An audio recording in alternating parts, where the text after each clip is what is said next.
Hola, muy buenas. Me llamo Esther Paniagua, vivo en Barcelona, aunque soy de Madrid, concretamente de Getafe. Profesionalmente soy muchas cosas: periodista especializada en ciencia y tecnología, profesora, conferencista, etcétera, etcétera. Me pongo un gorro u otro según convenga. ¿Supe siempre que era esto lo que quería hacer? Bueno, pues más o menos. Yo era una de esas personas que pasaban de los libros hasta que un día descubrí que en realidad me apasionaban. Y de la pasión de la lectura, pues fui a la pasión por la escritura y de la pasión por la escritura al periodismo. Trabajo como autónoma, es decir, que yo soy mi propia empresa y mis clientes son los medios de comunicación a quienes vendo mis artículos, mis reportajes, etcétera, etcétera. Son sobre todo medios escritos como el periódico El País o la revista Muy Interesante, aunque también he hecho algo de tele. Llevo 13 años en esto del periodismo, o un poquito más si contamos la experiencia de crear una revista con algunas de mis compañeras y compañeros de la universidad. Y uno de mis aprendizajes en estos años es que hay que ponerse en valor a una misma porque nadie lo va a hacer por nosotros. Hay que atreverse a contar lo buenos que somos en lo que hacemos, nuestras cualidades, nuestros logros y cuál es nuestro punto diferencial. Y eso va a ser clave pues, para abordar cualquier proceso de selección, ya sea para entrar en un centro formativo muy prestigioso o una universidad, en un puesto de trabajo o para pedir una beca o una subvención. ¿Cómo llegué yo hasta aquí? Bueno, pues yo vengo de una familia normal, una familia humilde. Ni mis padres ni mis abuelos pudieron estudiar en la universidad, aunque mi abuelo materno tenía una empresa de administración de fincas, que por cierto me quería encasquetar. Y yo podría haber aceptado, ¿no? En lugar de arriesgarme a estudiar periodismo, que tal vez me iba a tener trabajo, ya por aquel entonces era una profesión con pocas salidas, pues podría haber dicho, venga, pues me quedo aquí con la empresa de mi abuelo a administrar fincas. Pero eso no era lo que yo quería y tenía claro que tenía que apostar por lo que yo pensaba que era mi vocación. Mi vocación inicial era la de ser escritora, pero periodismo era la carrera pues más parecida que se me ocurría, ¿no? Y luego en la universidad me di cuenta de que ser periodista en realidad me gustaba mucho más que ser escritora. Y de hecho puede ser ambas cosas, ¿no? Yo acabo de terminar de escribir mi segundo libro. Volviendo al periodismo, descubrí lo apasionante de esta profesión, esta idea de controlar a los poderosos, de desvelar corrupciones, de dar visibilidad a las personas más vulnerables y también de dar buenas noticias. La ciencia precisamente es un campo muy, muy dado a las buenas noticias, ¿no? Con avances que nos hacen la vida mejor, la vida más fácil. Y bueno, con la COVID lo hemos visto claro, ¿no? La ciencia es la que nos está salvando. Una de las cosas que más me gusta de mi profesión es poder aprender constantemente de científicas y científicos, de investigadoras, de expertas y expertos y descubrir mundos nuevos, ¿no? Además de cultivar el pensamiento crítico, que tan importante es. Y bueno, tras tanto extraer y aprender de las enseñanzas de otras personas, pues te acabas convirtiendo tú misma en experta, ¿no? O eso es lo que te consideran los demás. También pensando en lo que disfruto de mi trabajo, pues concretamente ahora no por la COVID, pero bueno, la posibilidad de viajar mucho, de viajar a menudo, de cubrir congresos internacionales y conocer mucha gente interesante fuera de nuestras fronteras. Otro aspecto positivo, en este caso más en el lado de ser autónoma, no independientemente de periodista o no periodista, es bueno, no trabajar solamente para un cliente, sino para varios, ¿no? Y en diferentes cosas. Lo bueno es que puedes vivir prácticamente donde quieras y puedes decidir tus horarios sin dar explicaciones. Como aspectos negativos o complicados, diría que la profesión periodística pues, no está muy bien valorada socialmente.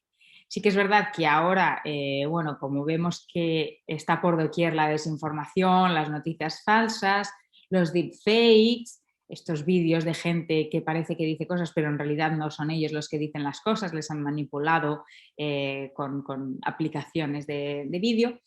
Bueno, pues ahora se está valorando más esta profesión, pero aún así sigue siendo bastante desprestigiada, ¿no? Y hay personas o incluso organizaciones, empresas que tienden a desconfiar sin ni siquiera conocerte o directamente no quieren hablar con la prensa.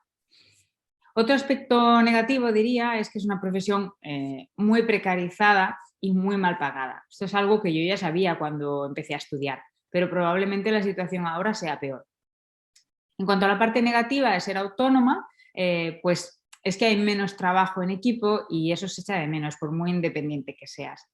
También hay menos margen para sentirte parte de algo, ¿no? Puedes controlar la parte que depende de tu actitud, pero eso también depende de tus clientes o de aquellos con los que trabajas, ¿no? Que te integren como parte de la organización o el proyecto o lo que sea y no te traten como un elemento externo.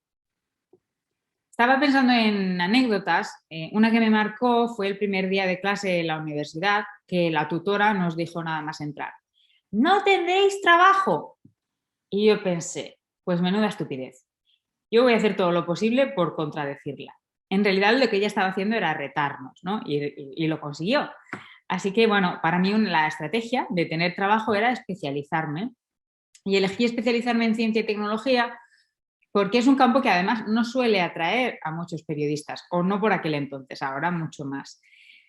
A lo largo de estos años he tomado decisiones difíciles, como dejar un trabajo fijo en una editorial de prensa pequeñita por unas prácticas en una multinacional, por lo que eso podría darme en mi experiencia, o como irme de un trabajo a los 4 días de haber entrado y después de un proceso de selección difícil porque me llamó un antiguo jefe para ofrecerme una oportunidad que no podía rechazar. Decisiones difíciles antes de entrar en la universidad también, pues por ejemplo dejar el piano. Yo llevaba en el Conservatorio Profesional de Música de Getafe estudiando desde los 10 años y con 18 decidí que, bueno, como no quería dedicarme profesionalmente a ello y no podía dedicarle las horas necesarias, si lo quería compatibilizar con prepararme la selectividad y con una carrera paralela, pues tuve que dejarlo.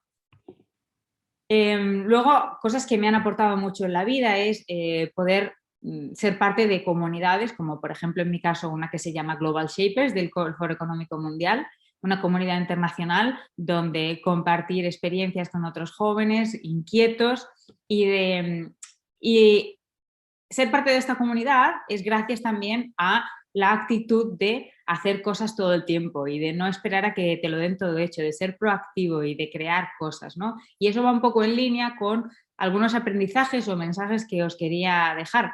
Y es que no os dé miedo probar una opción y dar marcha atrás si no os convence a la hora de estudiar o de trabajar, que no se os puede pedir que sepáis lo que queréis sin haberlo probado, ¿no? Tenéis que tener la oportunidad de probarlo. Que seáis proactivos, como decía antes, ¿no? Proactivos, propositivos, creadores, que tengáis iniciativa, que iniciéis vuestros propios proyectos de forma paralela a vuestra formación, que no esperéis a que lo den todo mascado, que hagáis contactos, que empecéis ya, si no lo habéis hecho, a crear vuestra red. Una buena agenda de contactos es un enorme tesoro. ¿Qué más? Que no dejéis de formaros y de poneros al día, de aprender y de reaprender.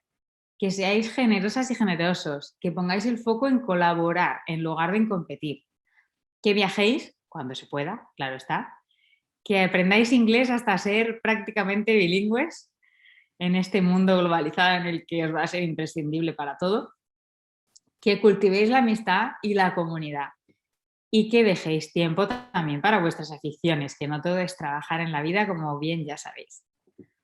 Espero que os haya sido útil. Hasta pronto.